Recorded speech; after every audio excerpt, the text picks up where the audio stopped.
Pagdating doon, nakita niyang batang lalaki na tahimik na humihikbi. Mukhang kawawa ang muka. Lumapit siya sa kanila at sinabing, "Nabugbog ko ng ama ng batang nang-aapi sa inyo. At para naman sa batang nang bully sa inyo, napaiyak siya't nangako na hindi na kayo ibubuli. Ginawa mo yon?" Ngumuso si Ezekiel at nagtanong. Nilinis ni Tyrone ang mga luha sa mukha ni Ezekiel gamit ang kanyang panyo. Pinahid niya ang kay Zachary. Pagkatapos inalis din ang mga luha ni Zoren. "Ako ang pinakamakapangyarihang tao sa North Hill. Walang makakabuli sa inyo kung hindi ako makakaharap nila," sabi ni Tyrone. Agad na natuwa ang mga malulungkot na batang lalaki. Nagustuhan nila kung paanong lumaban si Tyrone para sa kanila.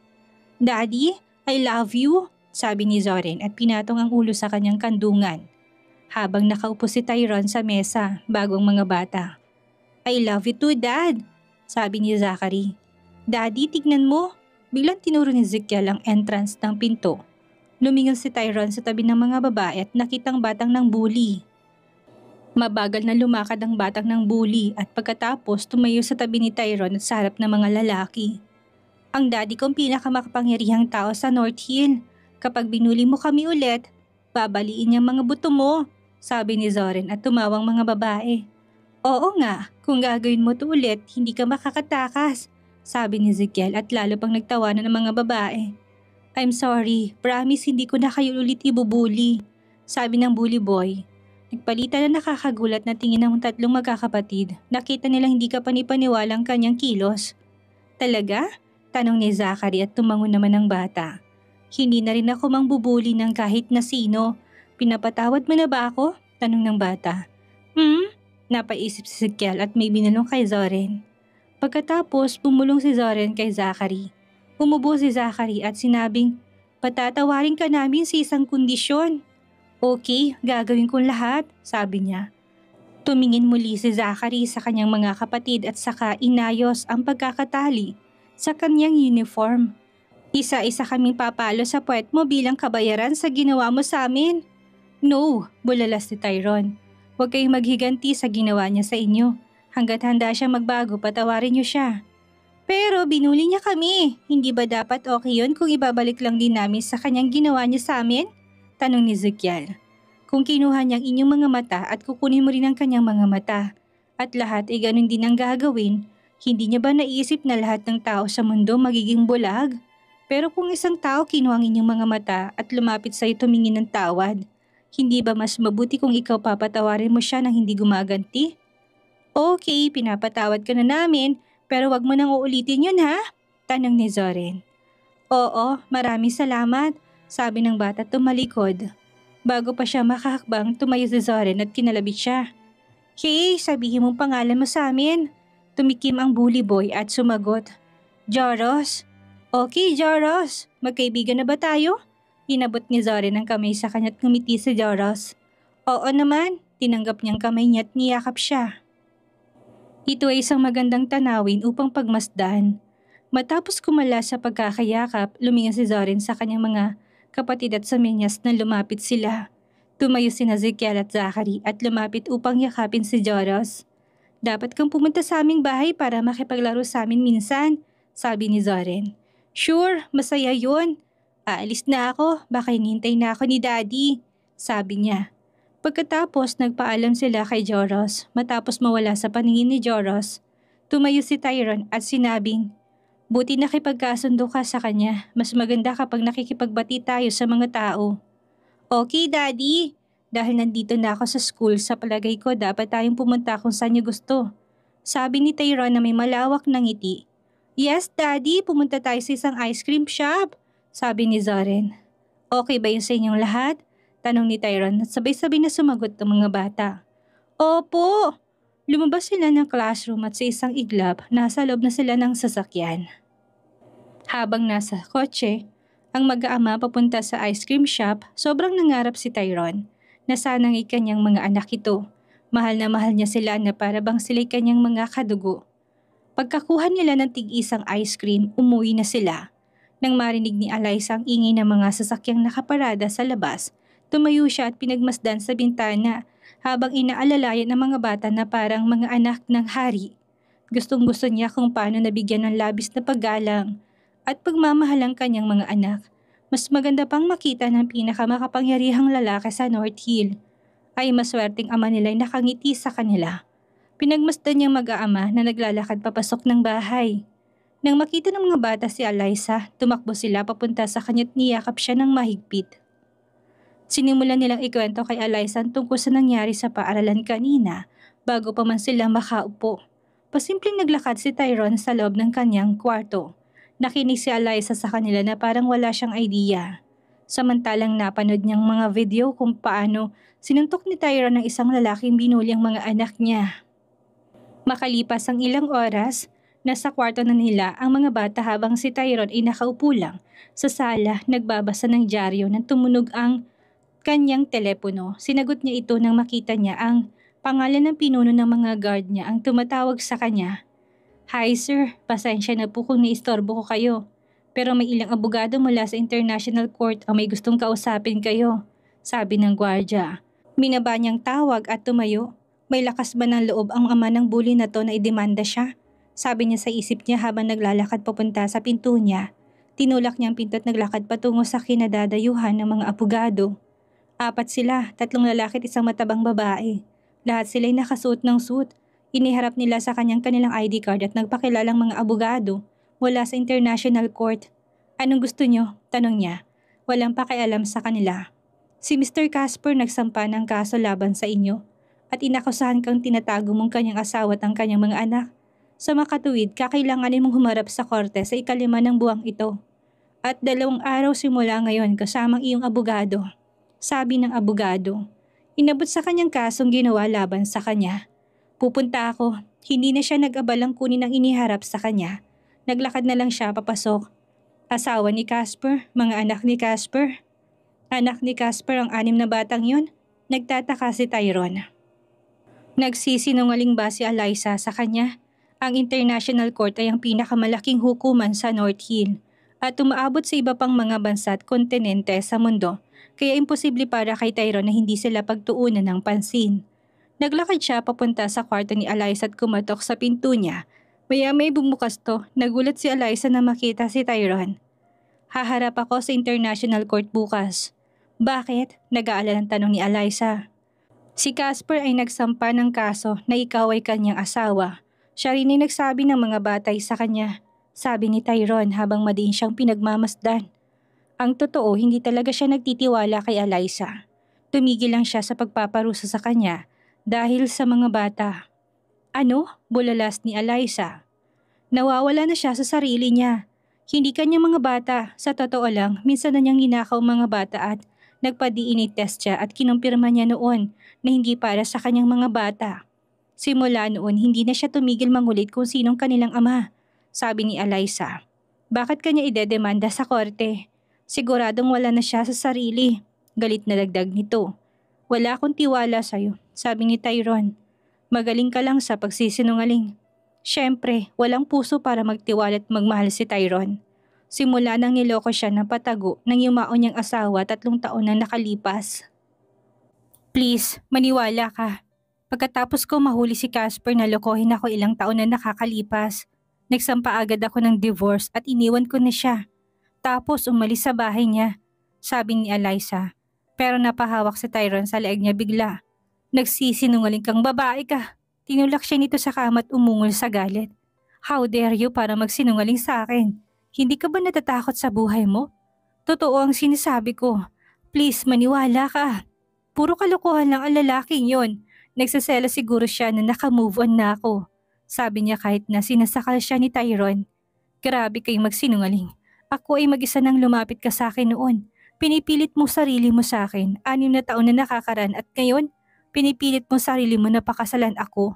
Ngunit naglakas loob kang patuloy na magsinungaling sa akin," sabi niya at kagad na umiyak si Eliza. Hindi man lang siya nagalit kay Tyrone dahil naintindihan niyang dahilan nito sa hindi pagtitiwala sa mga babae.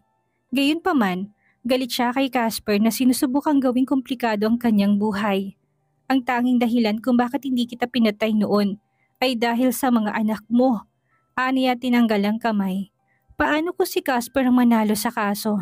Nangangahulugan ba yon? Hindi na niya makikita ang mga bata? Hindi niya kayang ihiwalay ang sarili sa mga bata. Ang kanyang pagmamahal sa mga bata'y patuloy na lumalaki araw-araw. Nagsinungaling ba ang babaeng ito sa kanya? Sigurado siya isang sinungaling. Isang malaking sinungaling. Habang iniisip niya ito, umusbong ang galit mula sa pinakamalalim na bahagi niya at maraming beses niyang hinampas ang pader. Hanggang sa sumakit ang kamao niya. Kung ang galit sa kanyang mga kamao ay dumapo kay Eliza, hindi na siya mabubuhay pa kahit isang segundo. Marahas na binuksan ni Tyrone ang pinto at lumabas ng kwarto. Imbis na pumunta sa kwarto niya, naglakad na lang siya papunta sa kwarto ng mga batang babae. Tulog ng mga babae, kumirot ang kanyang puso sa sakit sa posibilidad na manalo si Casper sa kaso tila yung mga bata sa kanya. Mula nang mamatay ang kanyang asawa at lalo nang malaman na niloloko siya ng babaeng minahal at tinakala niyang mahal sa kanya, dumilim ang kanyang buhay. Ngunit mula nang makilala niyang mga bata, nagkaroon ng kulay ang buhay niya. At mas lalo niya lang minahal ang mga ito habang lumilipas ang araw. Ito ay isang hindi maipaliwanag na pakaramdam. Para kay Tyrone, tinakpan niyang mabuti ng duvet. Ang mga babae tinalikan silang lahat sa noo. Saka siya tumayo na may sakit na naramdaman at naglakad papunta sa kwarto ng lalaki.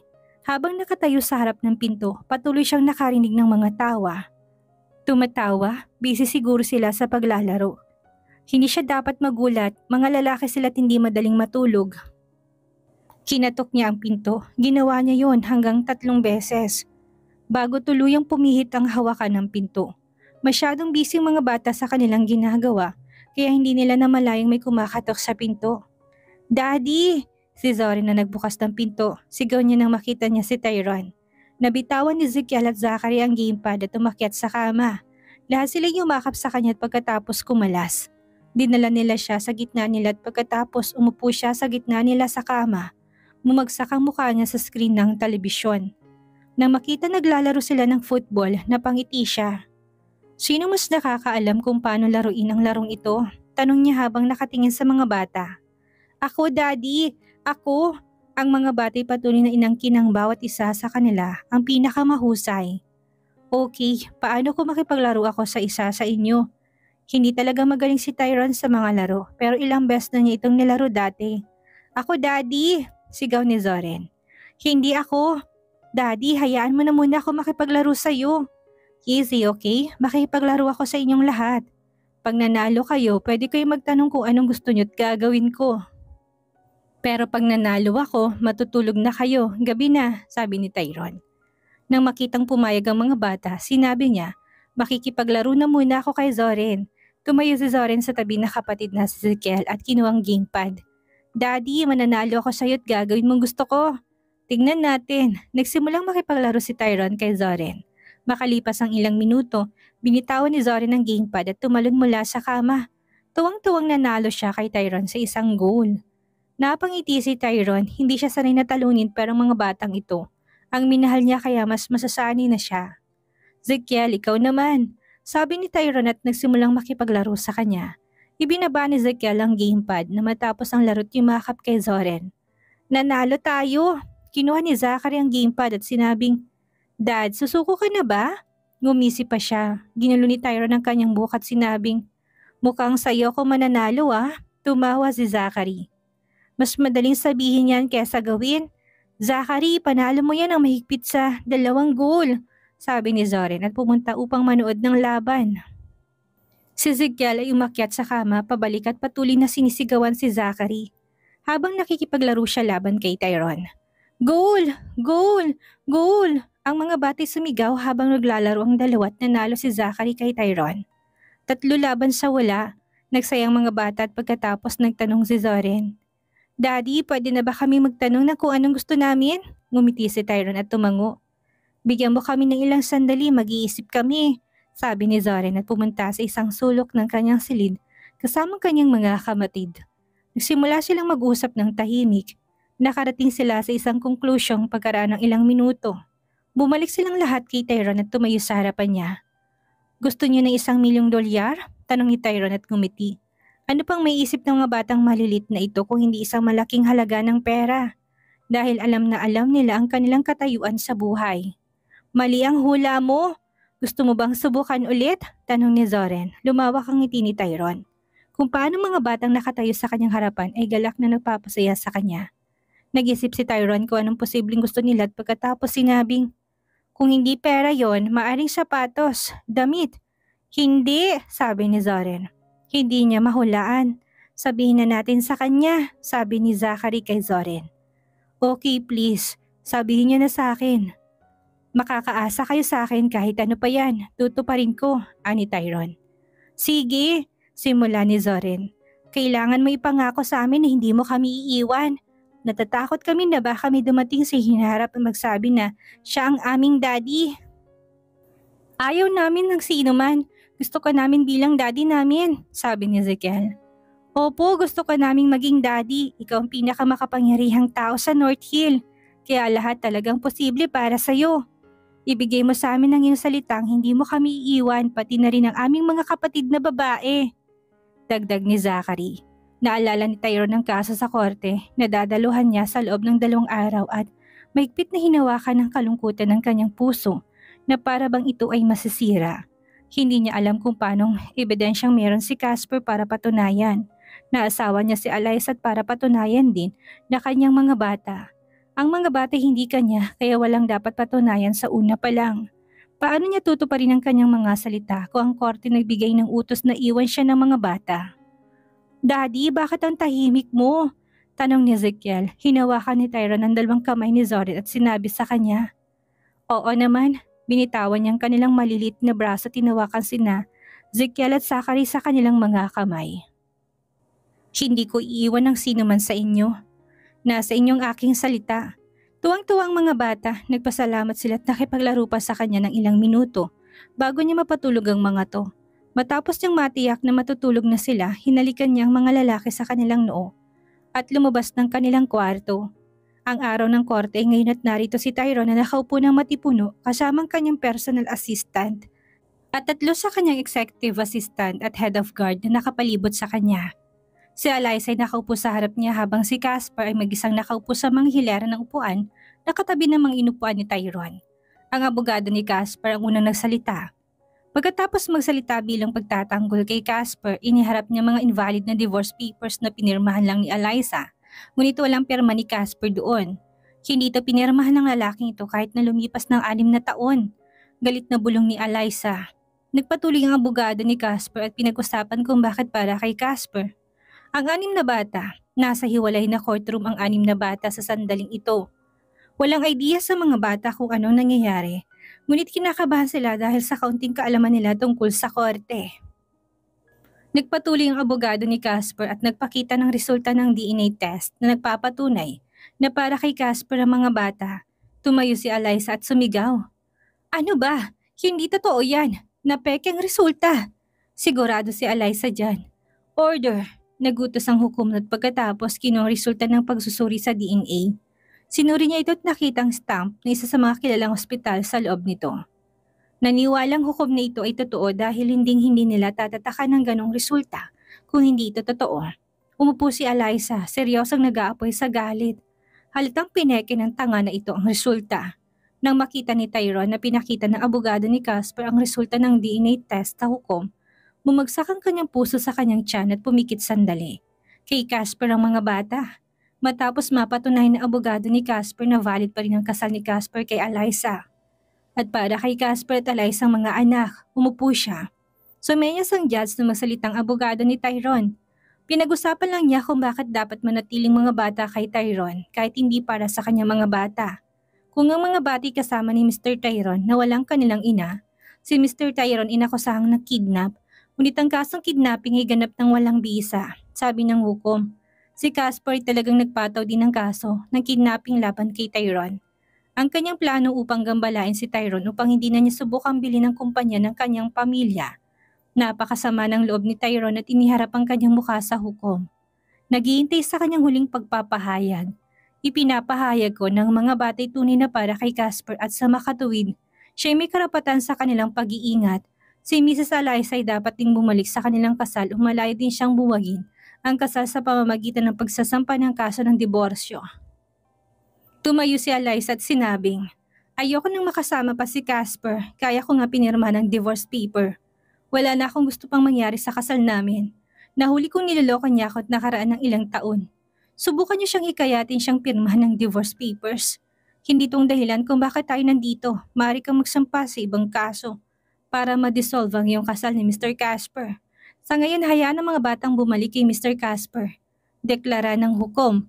Hindi niya anak ang mga bata, anak ko sila. Galit na sabi ni Eliza sa husga ng judge. 6 na taon ako naghirap tapos bigla mong ibibigay ang mga anak ko sa ibang lalaki ha? Mrs. Eliza, pwede kang kumuha ng abogado. Ang kasong ito'y para lang kay Mr. Casper and Mr. Tyrone. Maaari mong iharap ang isang kaso sa pagitan mo at ng iyong asawa sa susunod. Court, pinatapos ng hukom ang paglilitis ng korte. Si Tyrone na natiling nakaupo at pinagmamasdan ng 6 na bata na dinala mula sa special courtroom na nasa loob sila ng courtroom. Ang mga bata ay nakatingin kay Tyrone ngunit nakita nilang kalungkutan sa kanyang mukha. Lumaki ang kanilang kaba ngunit bigla silang nalungkot nang sila ay humantong sa Casper. Nagsalita ang babaeng pulis. Mga bata, siya ang tunay niyong ama. Napatunayan niya ito sa siyentipikong paraan at kahit ang iyong ina ay maaring magpatotoo na siyang iyong ama. Ayaw ipakilala ng mommy niyo ang daddy niyo dahil hindi na siya ito gusto. Sabi ng pulis, bakit hindi na siya nagustuhan ni mommy? Tanong ni Ezekiel. Niloko niyang mommy mo kasamang ibang babae. Sagot ng babaeng pulis. Humingi ako ng tawad sa kanya at sinabi ko sa kanya na ito isang pagkakamali. Mahal na mahal ko kayong lahat, sabi ni Casper. Umiling si Zoren at umiyak. Ayoko sa kanya, siyang gusto ko, tinuri ni Zoren si Tyrone. Gusto ko siya bilang daddy namin. Nang makita ng ibang mga batang umiiyak si Zoren, lahat sila nagsimulang umiyak na nagsasabing gusto nilang si Tyrone na maging daddy nila. Utos to ng hukom mga bata. I'm so sorry. Susunod kayo sa tunay niyong ama pauwi. Sabi ng babaeng pulis at umalis, lalong magulo ng mga bata. Tumulong luha ni Eliza, pakaramdam niya. Binigo niyang kanyang mga anak, malamang papatayin siya ngayon ni Tyrone. Dahil niloko niya siya dahil sa mga bata. Tumayo si Casper at tutusan ng kanyang mga tauhang hayaan ng mga batang sumunod sa kanya. Si Tyrone ay may masakit na mga mata na nakatingin sa kanila. Ang kanyang puso ay nadurog at hindi na sila kayang panoorin. Binalin niya ang kanyang tingin at dahan-dahang humarap. Ang huling pagkakataong naramdaman niyang pagdurog ng kanyang puso ay nang mapanood niya ang isang video ng kanyang yumaong asawang niloloko siya. Tumayo si Eliza at tumakbo papunta sa mga bata, ngunit hindi siya pinayagan ng mga tauhan ni Casper na maabot ang mga bata. Pinanood niyang mga bata na pinasok sa kotse ni Casper at pagkatapos umalis na. Parang inalis sa kanyang mundo niya. Nasubsob siya sa sahig sa likod ng isang poste at agresibong umiyak. Malubhang sakit ng ulo niya na bunga ng pag-iyak pero wala siyang pakialam. Pinagmasdan niya mga tao sa paligid pero wala siyang pakialam. Nadurog ang puso niya at nakaramdam siya ng matinding sakit. Tumayo ka. Isang matapang na boses ang tunog na kanyang narinig at tinaas niyang mahinang mukha. Nang makita si Tyrone, takot ang bumalot sa kanyang puso. Tumayo siya at nagmakaawa. Please, maniwala ka. Iniwan ko siya maraming taon na nakakalipas.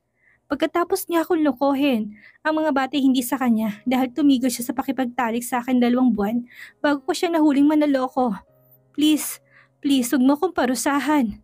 Sumunod ka sa akin, sabi ni Tyrone at takot na takot siyang sumunod. Hindi niya alam kung anong balak nitong gawin sa kanya. Nang makapasok si Tyrone sa sakyan, natatakot siyang pumasok. Please, huwag mo ko saktan. Please. Anong mangyayari ngayong nagtagumpay si Casper na makuha ang 6 na anak ni Eliza? Ano ang gagawin ni Tyrone kay Eliza matapos ang nangyaring paglilitis? Sabihin na kaya ni Eliza kay Tyrone na siyang ama ng 6 niyang anak? Yan ang ating aalamin sa susunod nating kabanata.